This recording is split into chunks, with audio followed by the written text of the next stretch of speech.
ಉದ್ಘಾಟನೆ ಮಾಡಿದ್ದೇವೆ.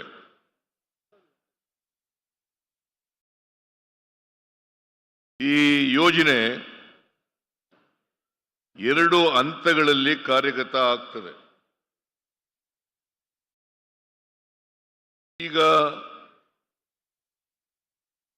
ಮೊದಲನೇ ಹಂತದ ಯೋಜನೆ ಉದ್ಘಾಟನೆ ಆಗಿದೆ. 2ನೇ ಹಂತದ ಯೋಜನೆ ಪ್ರಾರಂಭ ಆಗಿ ಇನ್ನು 2026-27ಕ್ಕೆ ಮುಗೀತದೆ. ನಾನು ಬಹಳ ಸ್ಪಷ್ಟವಾಗಿ ಹೇಳ್ತೇನೆ, ಈ ಕಾರ್ಯಕ್ರಮ ಪೂರ್ಣಗೊಳ್ಳುತ್ತದೆ. ಯಾರು ಕೂಡ ಈ ಕಾರ್ಯಕ್ರಮದ ಬಗ್ಗೆ ಸಂಶಯ ಇಟ್ಟುಕೊಳ್ಳಬಾರದು. ಯಾಕೆ ಈ ಮಾತನ್ನ ಹೇಳ್ತಾ ಇದ್ದೀನಿ ಅಂತಂದ್ರೆ, ಕೆಲವರು ಜನರಲ್ಲಿ ಅನುಮಾನವನ್ನ, ಸಂಶಯವನ್ನ ಹುಟ್ಟು ಹಾಕ್ಲಿಕ್ಕೆ ಪ್ರಯತ್ನವನ್ನ ಮಾಡ್ತಾ ಇದ್ದಾರೆ. ಅವೆಲ್ಲವೂ ಕೂಡ ಆಧಾರರಹಿತವಾದಂತ, ಜನರನ್ನ ತಪ್ಪುದಾರಿಗೆಳಿತಕ್ಕಂಥ ಪ್ರಯತ್ನವೇ ಹೊರತು ಯಾವುದು ಕೂಡ ಸತ್ಯ ಇಲ್ಲ. ಈಗ ನೀವೆಲ್ಲ ಕಣ್ಣಾರೆ ನೋಡಿದ್ದೀರಿ, ನಾವೆಲ್ಲ ಕಣ್ಣಾರೆ ನೋಡಿದ್ದೀವಿ. ಇವತ್ತು ಮೊದಲನೇ ಹಂತದ ಯೋಜನೆ ಮುಗಿದಿದೆ. ನನಗೆ ಬಹಳ ಸಂತೋಷ ಆಗ್ತಾ ಇದೆ. ಯಾಕಪ್ಪ ಅಂತಂದ್ರೆ, ಈ ಎತ್ತಿನ ಹೊಳೆ ಯೋಜನೆಯನ್ನ ಭೂಮಿ ಪೂಜೆ ಮಾಡಿದ್ದು ನಾನೇ. ಅವತ್ತು ಜಲಸಂಪನ್ಮೂಲ ಸಚಿವರಾಗಿದ್ದವರು MB ಪಾಟೀಲ್. ಚಿಕ್ಕಬಳ್ಳಾಪುರದಲ್ಲಿ ಉದ್ಘಾಟನೆ ಆಯಿತು, ಶಂಕುಸ್ಥಾಪನೆ ಆಯಿತು. ಶಂಕುಸ್ಥಾಪನೆ, ಭೂಮಿ ಪೂಜೆ. ಆಗ ಮೊಯ್ಲಿಯವರು ಲೋಕಸಭಾ ಸದಸ್ಯರಾಗಿದ್ದರು, ಚಿಕ್ಕಬಳ್ಳಾಪುರ ಲೋಕಸಭಾ ಸದಸ್ಯರಾಗಿದ್ದರು. ಯಾಕೆ ಮುನಿಯಪ್ಪನವ್ರೆ ನೀವು ಸ್ವಲ್ಪ ಸಹನೆ ಕಳ್ಕೊಬಿಡ್ತೀರಲ್ಲ? ಎಲ್ಲ ಹೇಳ್ತೀನಿ, ಸ್ವಲ್ಪ ಇರ್ರಿ.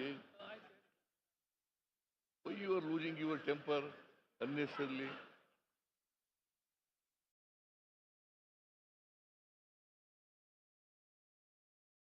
ಮೊಯ್ಲಿಯವರು ಆಗ ಅಧ್ಯಕ್ಷರಾಗಿದ್ದರು.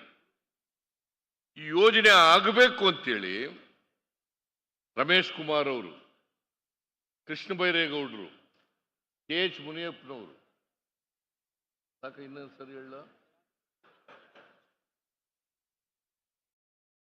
KH ಮುನಿಯಪ್ಪನವರು, ಸುದರ್ಶನ್ ಅವರು, ನಜೀರ್ ಅಹಮದ್ ಅವರು, ಆ ಭಾಗದ ಎಲ್ಲ ಶಾಸಕರುಗಳು ಕೂಡ ಎತ್ತಿನ ಹೊಳೆ ಯೋಜನೆ ಆಗಬೇಕು, ಬಹಳ ದಿನಗಳಿಂದ ಜನರ ಅಪೇಕ್ಷೆ. ಅದಕ್ಕೆ ಇದು ಒಂದು ಮಹತ್ವಾಕಾಂಕ್ಷೆಯ ಯೋಜನೆ.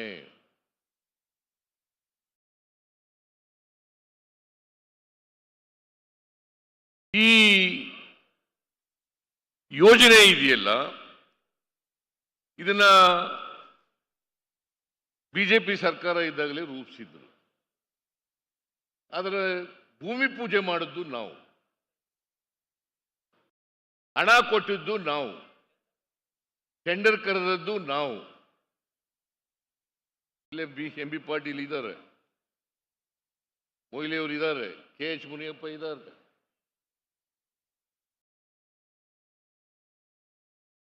ಕೋಲಾರ ಜಿಲ್ಲೆ ಎಲ್ಲ ಶಾಸಕರುಗಳು ಕೂಡ ಎಲ್ಲ ಇದ್ದಾರೆ, ನಾರಾಯಣ ಸ್ವಾಮಿ, ನಂಜೇಗೌಡ, ಮಂಜುನಾಥ ಅವರೆಲ್ಲರೂ ಕೂಡ ಇದ್ದಾರೆ. ಇದು ಕೋಲಾರ, ಚಿಕ್ಕಬಳ್ಳಾಪುರ, ತುಮಕೂರು, ಬೆಂಗಳೂರು ರೂರಲ್ಲು, ಹಾಸನ, ರಾಮನಗರ ಈ 7 ಜಿಲ್ಲೆಗಳಿಗೆ ನೀರನ್ನ ಕೊಡ್ತಕ್ಕಂಥ ಒಂದು ಮಹತ್ವಾಕಾಂಕ್ಷೆ ಯೋಜನೆ. 7 ಜಿಲ್ಲೆಗಳಿಗೆ ಆದರೆ ಪ್ರಾರಂಭ ಆದದ್ದು ಕೋಲಾರ ಮತ್ತು ಚಿಕ್ಕಬಳ್ಳಾಪುರ. ಅವ್ರಿಗೆ ಕುಡಿಯ ನೀರನ್ನು ಕೊಡಬೇಕು. ಕೋಲಾರ ಮತ್ತು ಚಿಕ್ಕಬಳ್ಳಾಪುರ, ಆಮೇಲೆ ತುಮಕೂರು, ಆಮೇಲೆ ಈ ಶಿವಲಿಂಗೇಗೌಡ ಇದಾನಲ್ಲ, ಅರಸೀಕೆರೆಗೆ ನಮಗೂ ಬೇಕು, ಕೆರೆಗಳು ತುಂಬಿಸ್ಬೇಕು ಅಂತೇಳಿ ಶಿವಲಿಂಗೇಗೌಡ, ಹಾಸನ ಜಿಲ್ಲೆ, ಬೆಂಗಳೂರು ಗ್ರಾಮಾಂತರ, ಆಮೇಲೆ ಚಿಕ್ಕಮಗಳೂರು ಎಲ್ಲ ಜಿಲ್ಲೆಗಳಲ್ಲೂ ಕೂಡ ಇವತ್ತು ಸುಮಾರು 24.01 TMC ನೀರು ಬೇಕಾಗ್ತದೆ. 527 ಕೆರೆಗಳು ಮತ್ತು ಈ ಎಲ್ಲ ಜಿಲ್ಲೆಗಳಿಗೆ ಕುಡಿಯ ನೀರನ್ನು ಕೊಡ್ತಕ್ಕಂಥದ್ದು. ಯಾಕಂದ್ರೆ ಬರಪೀಡಿತ ಪ್ರದೇಶಗಳು ಇವು, ಕುಡಿಯ ನೀರಿನ ಸಮಸ್ಯೆ ಬಹಳ ಕಾಡ್ತಾ ಇತ್ತು ಈ ಜಿಲ್ಲೆಗಳಿಗೆ. ನಾನು ಜಯಚಂದ್ರನು ಮರೆತುಬಿಟ್ಟೆ, ಜಯಚಂದ್ರನು ಕೂಡ ಅವರು ತುಮಕೂರಿಗೆ ಹೇಳ್ತಾ ಇದ್ರು. ಆಮೇಲೆ ನನಗೆ ಹೇಳಿದ್ರು ಇವೆಲ್ಲ ಜಿಲ್ಲೆಗಳನ್ನು ಸೇರಿಸಿ ಮಾಡೋಣ. ಎಷ್ಟು ನೀರು ಬೇಕಾಗ್ತದೆ? 24.01 TMC ನೀರು ಬೇಕಾಗ್ತದೆ. ಕುಡಿಯ ನೀರಿಗೆ ಎಷ್ಟು ಬೇಕಾಗ್ತದೆ? 14.56 TMC ನೀರು ಬೇಕಾಗ್ತದೆ. ತುಂಬಿಸಲಿಕ್ಕೆ ಎಷ್ಟು ನೀರು ಬೇಕಾಗ್ತದೆ? 9.9, ಸುಮಾರು 10 TMC ನೀರು. ಸುಮಾರು 10 TMC ನೀರು ಕೆರೆಗಳು ತುಂಬಿಸಲಿಕ್ಕೆ ಬೇಕಾಗ್ತದೆ. ಇದು ಮೂಲತಃ ಕುಡಿಯ ನೀರಿನ ಯೋಜನೆ. ಜನರಿಗೆ ಕುಡಿಯ ನೀರನ್ನು ಕೊಡಬೇಕು. ಸುಮಾರು 75-76 ಲಕ್ಷ ಜನರಿಗೆ ಕುಡಿಯ ನೀರನ್ನು ಕೊಡ್ತಕ್ಕಂಥ ಯೋಜನೆ. 75-76 ಲಕ್ಷ. ನಾನು ಮೊನ್ನೆ ಪತ್ರಿಕೆಯಲ್ಲಿ ಬಂದ ಮೇಲೆ ಕೆಲವರೆಲ್ಲ ಕೃಷ್ಣ ಬೈರೇಗೌಡ, ಈ ಮುನಿಯಪ್ಪ ಇವರೆಲ್ಲ ನಮಗೆ ನೀರು ಸಿಕ್ಕೋದಿಲ್ಲ, ಕೋಲಾರಕ್ಕೆ ಸಿಕ್ಕೋದಿಲ್ಲ ನೀರು, ಚಿಕ್ಕಬಳ್ಳಾಪುರಕ್ಕೆ ಸಿಕ್ಕೋದಿಲ್ಲ ಕುಡಿಯ ನೀರು ಅಂತೆಲ್ಲ ಸಂಶಯವನ್ನು ವ್ಯಕ್ತ ಮಾಡಿದ್ವಿ. ಅದಕ್ಕೆ ನಾನು ನಮ್ಮ MD ವಿಶ್ವೇಶ್ವರಯ್ಯ ಅಭಿವೃದ್ಧಿ ನಿಗಮದ MDಯನ್ನು ಕರೆದು ಮಾತಾಡಿದೆ, ಚರ್ಚೆ ಮಾಡಿದೆ. ಈ 10 ವರ್ಷ ಆಯ್ತು ಪ್ರಾರಂಭ ಮಾಡಿ. ಯಾಕಂದ್ರೆ 2014ರಲ್ಲಿ ನಾವು ಭೂಮಿ ಪೂಜೆ ಮಾಡಿದ್ದು, ಇವತ್ತು 2024ರಲ್ಲಿ. 10 ವರ್ಷದಲ್ಲಿ ಎಷ್ಟು ನೀರು ಹೋಗಿದೆ, ಎಷ್ಟು ನೀರು ಸಿಕ್ಕಿದೆ? ಅವ್ರು ಹೇಳಿದ್ರು, MD ಹೇಳಿದ್ರು, ಸುಮಾರು ಸರಾಸರಿ 19 TMC ನೀರು ಸಿಕ್ಕಿದೆ. ಕುಡಿಯ ನೀರಿಗೆ ಎಷ್ಟು ಬೇಕಾಗಿರೋದು? 14 TMC. ಮತ್ತೆ ಕುಡಿಯ ನೀರಿಗೆ ನಿಮ್ಗೆ ಯಾಕೆ ತೊಂದರೆ? ಕೋಲಾರದವ್ರಿಗೆ ಯಾಕೆ ಸಂಶಯ ಮಾಡ್ತೀರಿ?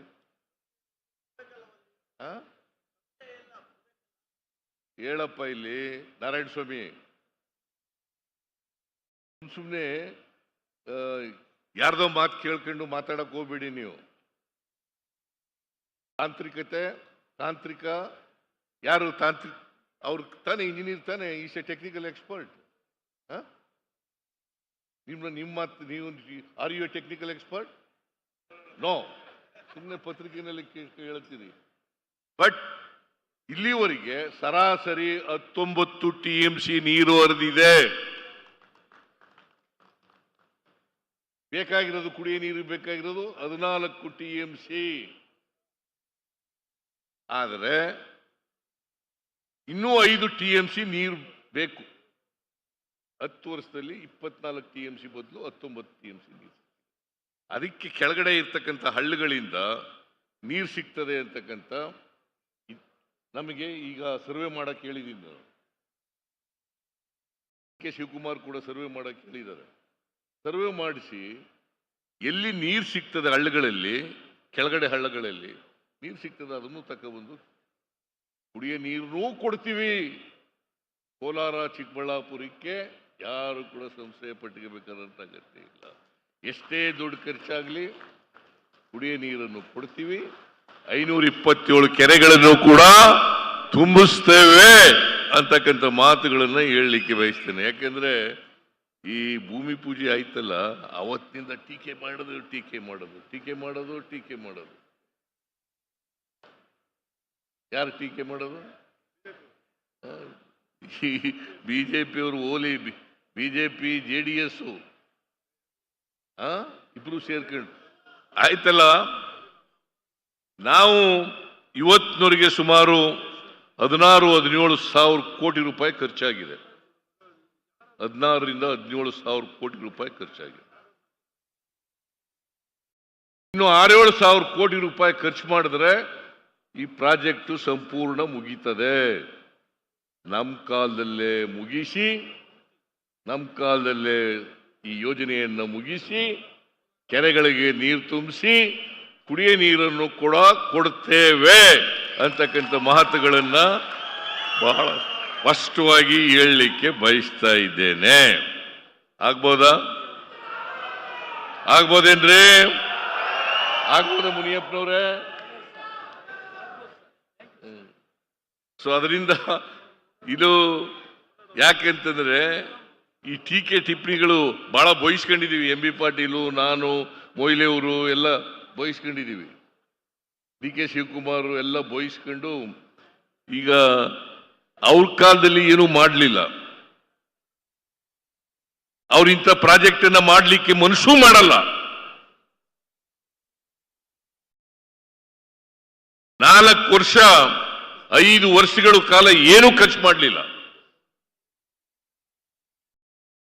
ಅಂದರೆ ಇಷ್ಟೊತ್ತಿಗೆ ಮುಗಿದೋಗಿರ್ತಿತ್ತು ಯೋಜನೆ. ನಾವು ಇಷ್ಟು ಮಾತ್ರ ಹೇಳಲಿಕ್ಕೆ ಬಯಸ್ತೇನೆ. ಈ ಎತ್ತಿನ ಏಳು ಯೋಜನೆಯನ್ನ ಸಂಪೂರ್ಣ ಮಾಡಿ ನಾವು ಯಾವ ಉದ್ದೇಶಿತ ಹಳ್ಳಿಗಳಿಗೆ ಕುಡಿಯೋ ನೀರು ಕೊಡ್ತೀವಿ, ಯಾವ ಜಿಲ್ಲೆಗಳಿಗೆ ಕೊಡ್ತೀವಿ, ಯಾವ ಕೆರೆಗಳಿಗೆ ನೀರು ತುಂಬಿಸ್ತೀವಿ ಅಂತ ಹೇಳಿದ್ದು ಅವೆಲ್ಲವನ್ನು ಕೂಡ ಮಾಡೇ ತೀರ್ತೀವಿ. ಅದು ಸಾಧ್ಯ ಅಂತಕ್ಕಂಥ ಮಾತುಗಳನ್ನ ಹೇಳಲಿಕ್ಕೆ ಬಯಸ್ತಾ ಇದ್ದೇನೆ.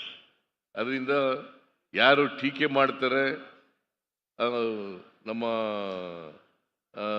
DK ಶಿವಕುಮಾರ್ ಒಂದು ಮಾತು ಹೇಳ್ತಾ ಇರ್ತಾರೆ, ಟೀಕೆಗಳು ಸಾಯ್ತವೆ, ಮಾಡಿದ ಕೆಲಸಗಳು ಉಳಿತವೆ. ಯಾವಾಗಲೂ DK ಶಿವಕುಮಾರ್ ಹೇಳೋದು ಇದು. ಟೀಕೆಗಳು ಸಾಯ್ತವೆ, ಮಾಡದಂತ ಸಾಧನೆಗಳು ಉಳಿತವೆ. ಅದರಿಂದ ನಮ್ಮದು ಅದೆಲ್ಲ ಉದ್ದೇಶ. ಈ ನಾಡಿನ ಜನರಿಗೆ ನೀರು ಕೊಡಬೇಕು, ಕುಡಿಯೋ ನೀರು ಕೊಡಬೇಕು ಅಂತಕ್ಕಂಥದ್ದು ನಮ್ಮ ಉದ್ದೇಶ.